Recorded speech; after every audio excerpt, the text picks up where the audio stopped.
저는 올해 73이 된 이동수입니다. 제 이름 앞에는 평생을 바친 성실한 공무원, 자애로운 아버지라는 수식어가 따라다녔습니다. 하지만 차가운 응급실 침대에 누워 내 것이 아닌 듯한 몸의 통증을 느끼던 그 순간 저는 깨달았습니다. 그 모든 이름 뒤에 가려져 있던 나 자신을 완전히 잊고 살았다는 것을 말입니다. 그날 아침도 여느 때와 같았습니다. 아내 명숙이가 떠난 8년의 세월을 홀로 지켜온 집. 현관문을 나서 계단을 내려가던 찰나 세상이 한순간 기울었습니다. 발밑이 허공으로 꺼지는 아찔한 감각과 함께 제 몸은 낡은 자루처럼 힘없이 굴러떨어졌습니다.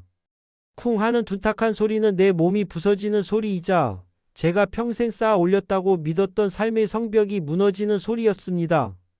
경북대학교병원 응급실의 소독약 냄새 속에서 저는 요추압박골절이라는 진단을 받았습니다. 의사의 낮은 목소리는 담담했지만 제게는 사형선고처럼 들렸습니다. 장기적인 요양 계획을 세우시는 게 좋겠습니다. 그 말이 끝나기 무섭게 곁을 지키던 아들 승호와 딸 미연이가 조심스럽게 입을 열었습니다. 아버지 근처 요양원에 잠시 계시는 게 어떠세요? 그 편이 훨씬 전문적이고 안전할 거예요. 맞아요, 아빠.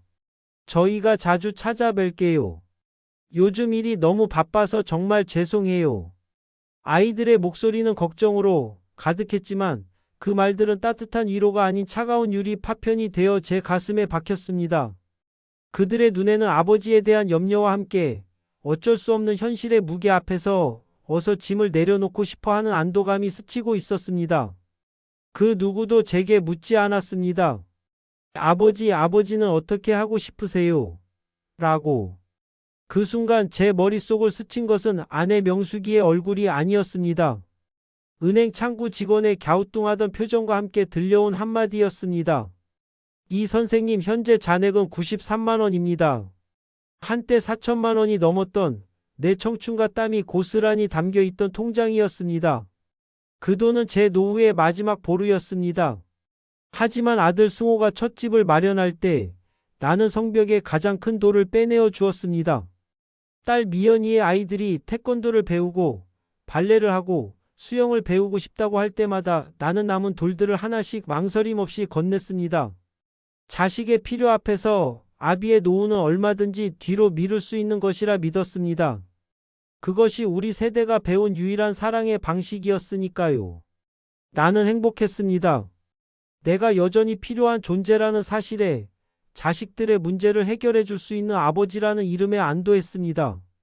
하지만 그 8년의 시간 동안 저는 돈뿐만 아니라 제 자신을 송두리째 내어주고 있었습니다.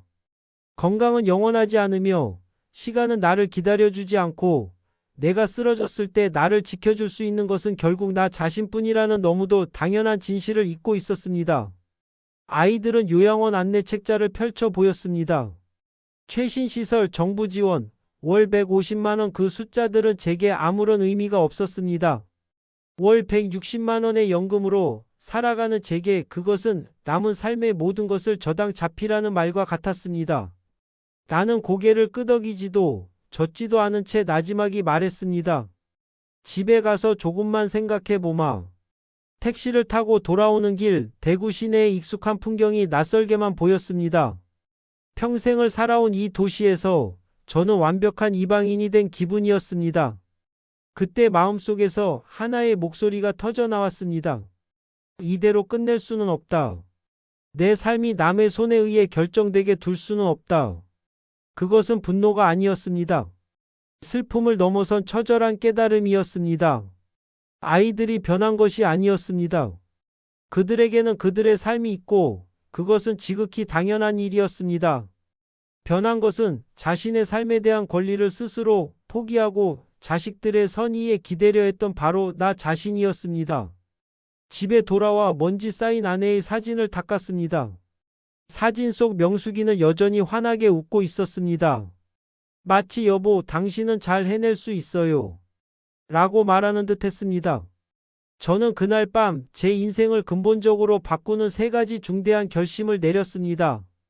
그것은 자식보다 소중한 아니, 그 무엇과도 바꿀 수 없는 제 남은 삶의 존엄을 지키기 위한 약속이었습니다. 이제 저는 더 이상 희생하는 아버지가 아닙니다. 내 삶의 마지막 장을 내 손으로 직접 써 내려가는 주체적인 나, 이동수로 살아갈 것입니다. 이 이야기는 낙상 사고로 시작된 한 늙은이의 비극이 아니라 잃어버렸던 나를 되찾는 기적의 시작입니다. 여러분 인생의 마지막 순간에 진정으로 의지할 수 있는 것은 과연 무엇일까요? 저는 이제 그 답을 찾아 제 두 발로 다시 일어서려 합니다. 그날 밤 저는 깊은 어둠 속에서 한 줄기 빛을 찾듯 떨리는 손으로 오래된 친구 최인철에게 전화를 걸었습니다. 법원 사무관으로 정년 퇴직한 그는 은퇴 후에도 법률 상담을 해주며 제게는 늘 등대 같은 존재였습니다. 수화기 너머로 들려오는 그의 목소리는 여전했지만 제 갈라진 목소리를 듣자마 굉장한 걱정이 묻어났습니다. 동수야, 자네 목소리가 왜 그런가? 무슨 일 있는 게냐? 저는 병원에서 있었던 일, 아이들의 차가운 권유, 그리고 93만 원이 찍힌 통장 잔고가 제 심장을 어떻게 얼어붙게 했는지 차마 입 밖으로 꺼내기 힘든 이야기들을 간신히 털어놓았습니다. 잠시의 침묵 끝에 인철이는 나직하지만 강철처럼 단단한 목소리로 말했습니다. 동수야, 이제야 알았구나. 결국 이 세상 마지막 순간에 내 손을 잡아줄 사람은 너 자신밖에 없다는 걸.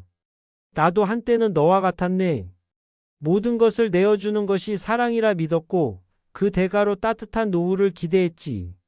그는 자신의 아파트를 딸에게 넘겨준 뒤 오히려 눈치를 보며 사는 신세가 되었다는 씁쓸한 이야기를 들려주었습니다. 그의 한숨 섞인 말 한마디 한마디가 제 가슴을 후벼 팠습니다. 잘 듣게 친구. 지금 이 시대를 살아가는 늙은이가 목숨처럼 지켜야 할 것은 딱 세 가지야. 돈, 건강, 그리고 내 이름으로 된 집. 이 중 하나라도 없으면 우리는 그저 쓸모없는 존재로 취급받는 세상 일세. 그의 말은 비수처럼 날아와 제 심장에 박혔습니다. 주는 것이 선이냐 악이냐의 문제가 아니었습니다. 한번 모든 것을 내어주고 나면 내 삶을 선택할 권리마저 송두리째 넘겨주게 된다는 냉엄한 현실이 문제였습니다. 하지만 인철아, 나는 이미 가진 돈이 거의 없는걸. 절망적인 제 목소리에 그는 주저없이 답했습니다. 그렇다면 지금부터 다시 쌓아 올리는 수밖에. 당장 은행으로 가게. 자네의 모든 금융 기록을 자네 손으로 되돌려 놓게. 그리고 가장 중요한 것, 아직 그 집이 자네 명의로 되어 있다는 사실을 잊지 말게. 전화를 끊고 저는 텅 빈 거실에 한참을 앉아 있었습니다. 베란다 창으로 스며드는 희미한 가로등 불빛을 보며 깨달았습니다. 나는 아직 끝나지 않았다. 하늘이 내게 마지막 기회를 준 것이다. 다시는 절대로 내 인생의 운전대를 남에게 넘겨주지 않으리라. 다음 날 아침 저는 더 이상 어제의 이동수가 아니었습니다. 제 삶의 주도권을 되찾기 위한 첫걸음은 돈이었습니다. 편리하다는 이유로 아들 승호에게 맡겨두었던 모든 금융 권한을 되찾기 위해 저는 수성구 신한은행으로 향했습니다. 제 서명 없이는 단 1원도 인출될 수 없도록 해주십시오. 모든 자동이체와 제3자 접근 권한을 전부 해지해 주십시오. 은행 직원의 의아한 눈빛 앞에서 저는 단호했습니다. 이것은 누군가를 의심해서가 아니었습니다. 자식의 힘든 표정 앞에 또다시 감정에 휩쓸릴 나약한 나 자신으로부터 내 남은 생을 지키기 위한 이성의 방화벽을 세우는 일이었습니다. 해지 불가능한 정기 예금으로 자금을 옮기고 지출을 기록할 가계부 앱을 설치하며 저는 스스로에게 세 가지 철칙을 세웠습니다. 필요하지 않으면 주지 않는다. 빌려주지 않는다. 보증 서지 않는다. 다음으로 제가 찾아간 곳은 수성구 노인복지관이었습니다. 저는 더 이상 돌봄받는 대상이 아닌 돌봄을 선택하는 주체가 되고 싶었습니다. 그곳에서 이웃의 소개로 요양보호사 정미경 씨를 만났습니다. 우리는 집에서 마주 앉았고 저는 제 희망사항을 분명히 전달했습니다. 주 5일 근무, 급여와 휴일이 명시된 계약서를 내밀었을 때 그녀는 제 눈을 똑바로 바라보며 말했습니다. 어르신은 환자가 아니세요. 아직 살아갈 이유가 충분한 분이십니다. 그 한마디가 제 얼어붙었던 마음을 녹이는 따뜻한 불씨가 되었습니다. 그렇다, 나는 아직 살아있다. 그리고 내 존엄을 지키며 살아가고 싶다. 마지막으로 저는 인철이의 도움을 받아 법적 효력을 갖춘 유언장을 작성했습니다. 아내와 나의 피와 땀이 서린 이 집을 내 삶의 마지막 보루를 지키기 위한 법적 장치였습니다. 모든 서류에 서명과 날인을 하고 공증까지 마친 뒤 베란다에 앉아 마시는 차 한 잔의 맛은 이루 말할 수 없이 평온했습니다. 지난 8년간 저는 희생을 통해 가족의 평화를 지키려 했습니다. 하지만 그 과정에서 정작 제가 잃어버린 것은 나 자신에 대한 신뢰였습니다. 그 신뢰는 이제 제가 스스로의 결정과 행동으로 다시 쌓아 올린 것이었습니다. 생활이 안정되자 저는 예전보다 훨씬 바빠졌습니다. 매일 아침 6시 40분 정미경 씨의 방문으로 하루를 시작합니다. 혈압을 재고 정갈한 아침 식사를 하고 그녀와 함께 동네를 산책합니다. 점심에는 그녀가 차려준 영양 가득한 식사를 함께하며 도란도란 이야기를 나눕니다. 그것은 의무가 아닌 마음을 나누는 동반자와의 시간이었습니다. 이제 저는 더 이상 외롭지 않습니다. 오히려 혼자만의 시간을 오롯이 즐길 수 있게 되었습니다. 이것이 제가 목숨을 걸고 되찾은 제 노후의 존엄입니다. 그날 이후 제 삶은 고요한 강물처럼 흘러가기 시작했습니다. 점심 식사를 마치면 찾아오는 나른한 오후, 정미경 씨와 함께 수성못 들림길을 걷거나 범어공원 벤치에 앉아 말없이 오가는 사람들을 바라보는 시간이 늘었습니다. 예전에는 홀로 남겨진 시간의 적막이 두려웠지만 이제는 온전한 나만의 평화로 채워졌습니다. 미경 씨는 지시하거나 가르치려 들지 않았습니다. 그녀는 그저 묵묵히 곁을 지키며 제가 넘어질 것 같을 때 기댈 수 있는 나이든 친구처럼 존재해 주었습니다. 몸이 회복되자 마음도 제자리를 찾았습니다. 정기검진날 제 차트를 보던 정민석 교수는 놀라움을 감추지 못했습니다. 어르신 수치가 몰라보게 좋아지셨습니다. 삶에 대한 의지가 정말 강하신가 봅니다. 저는 그저 옅은 미소로 답했습니다. 의지라는 거창한 말보다는 그저 내일의 계획이 있고 아침에 눈을 뜰 이유가 있는 삶을 되찾았을 뿐이라고 생각했습니다. 어느 토요일 아침 아들 승호에게서 전화가 걸려왔습니다. 그의 목소리에는 예전과 다른 조심스러움이 묻어 있었습니다. 아버지, 이번 주말에 가족들 다 같이 찾아뵈어도 괜찮으실까요? 그날 아이들은 마치 소풍이라도 온 듯 현관문을 들어섰습니다. 손주 녀석은 달려와 제 품에 안기며 외쳤습니다. 할아버지, 며칠만 여기서 같이 자면 안 돼요. 그 천진한 물음에 가슴 한편이 뜨거워졌지만 저는 그저 아이의 머리를 말없이 쓰다듬어 주었습니다. 식사 도중 승호가 어렵게 입을 열었습니다. 아버지, 미연이랑 상의했는데요.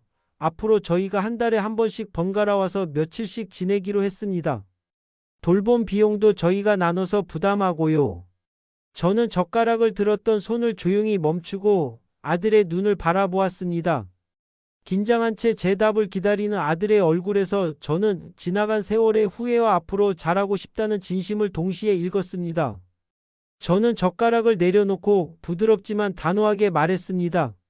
그럴 필요 없다. 아비, 걱정은 말고 너희는 너희 삶을 열심히 살 거라. 나는 지금 이 생활이 더없이 편안하단다. 그 순간 며느리 수진이는 조용히 고개를 숙였고 승호는 아무 말 없이 평소보다 느린 속도로 밥을 먹었습니다. 저는 알고 있었습니다. 그들이 느끼는 약간의 서운함과 쓸쓸함을. 하지만 동시에 이것이야말로 제가 진정으로 원했던 결과라는 것도 깨달았습니다. 저는 누군가에게 의존하는 돌봄의 대상이 아니라 한 인간으로서 존중받는 존재가 되고 싶었던 것입니다. 진정한 효도란 부모가 쓰러졌을 때 허둥지둥 손을 내미는 것이 아니라 부모가 자신의 두 발로 굳건히 서 있을 때 그 존재 자체를 따뜻한 시선으로 바라봐주는 것일지도 모릅니다. 그날 이후 모든 것이 변했습니다. 아이들은 예전보다 훨씬 자주 안부를 물어왔습니다. 딸 미연이는 아빠 요즘 기력에 좋다는 거예요. 라며 건강보조식품을 보내왔고 승호는 제 병원 정기 검진일을 달력에 표시하며 먼저 챙기기 시작했습니다. 심지어 어색하기만 했던 사위마저 전화를 걸어왔습니다. 아버님, 혹시 낚시 좋아하십니까? 저희 동호회에서 금호강으로 가는데 함께 가시겠어요? 그것은 자랑스러움과는 다른 마음 깊은 곳에서부터 차분하게 번져오는 고요한 안도감이었습니다. 제가 한 일은 특별한 것이 아니었습니다. 그저 내 삶의 운전대를 내 손으로 다시 잡았을 뿐입니다. 나 자신을 존중하고 내 노후를 스스로 책임지려는 그 작은 몸짓 하나가 아이들의 시선을 바꾸고 우리 관계의 온도를 바꾸어 놓은 것입니다. 어느 날 설거지를 돕던 정미경 씨가 조용히 말했습니다. 어르신, 자녀분들이 사실은 정말 많이 신경 쓰고 계셨어요. 다만 지금까지는 어떻게 표현해야 할지 몰랐던 것 뿐이에요. 저는 말없이 고개를 끄덕였습니다. 진정한 배려란 서로에게 표현할 수 있는 여백을 만들어주는 것임을 이제야 알 것 같았습니다. 진정한 강함이란 고집을 부리는 것이 아니라 사랑하는 이들이 의무감이 아닌 진심으로 다가올 수 있도록 내 쪽에서 먼저 단단한 평화와 여유를 마련해 주는 것이라는 걸 말입니다. 그날 내가 계단에서 넘어지지 않았더라면 어땠을까요? 아마 저는 여전히 모든 것을 내어주면 언젠가 보답받을 것이라는 헛된 기대를 품고 아이들의 무심함에 속으로 눈물 지으며 외로운 노년을 보내고 있었을지 모릅니다. 그날의 낙상은 제 뼈를 부러뜨렸지만 대신 제 영혼을 일으켜 세웠습니다. 사랑은 희생으로 증명되지 않으며 노후는 타인이 아닌 나 자신에게로 삶의 중심을 되돌리는 시간임을 배웠습니다. 그리고 그 평화를 지키기 위해 제 삶이 가르쳐준 3가지 진실은 다음과 같습니다. 첫째, 돈은 선택할 권리를 지키는 마지막 보루입니다. 돈은 자랑하기 위함이 아닙니다. 타인의 선의에만 의존하지 않고 내 삶의 방식을 내가 결정할 수 있는 최소한의 조건입니다. 충분하다는 것은 오늘 다 써버리는 것이 아니라 예측 불가능한 내일을 위해 남겨두는 지혜입니다.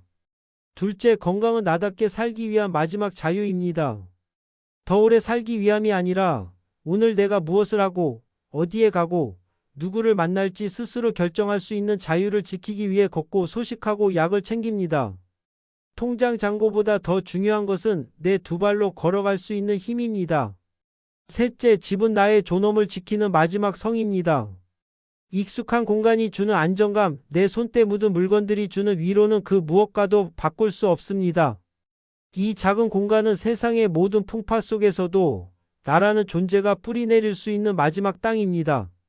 어느 날 방학을 맞아 집에 놀러온 손녀가 제게 물었습니다. 할아버지, 혼자 계시면 안 외로우세요? 저는 아이의 눈을 보며 웃었습니다. 전혀. 책도 읽고 운동도 하고 친구들과 바둑도 두고 할아버지는 외로울 틈도 없이 바쁘단다. 그 말은 제가 긴 어둠의 터널을 지나 마침내 제 손으로 얻어낸 삶의 진심이었습니다. 혹시 지금 이 순간 저처럼 인생의 황혼에 서서 마음이 흔들리는 분이 계시다면 감히 말씀드리고 싶습니다. 노후의 행복은 자식이 차려주는 밥상이 아니라 내가 미리 준비해둔 곳간에서 나옵니다. 돈과 건강 그리고 집을 지키는 것은 이기심이 아닙니다. 그것은 내 삶의 마지막 장을 자부심과 자립심으로 채우기 위한 최강의 무기이며 당신의 자녀들에게 물려줄 수 있는 가장 위대한 유산입니다. 왜냐하면 그들도 언젠가는 알게 될 것이기 때문입니다. 자신의 존엄을 지키며 스스로의 삶을 당당히 살아가는 부모는 결코 짐이 아니라 마음속 가장 깊은 곳에 자리한 영원한 등대라는 사실을 말입니다.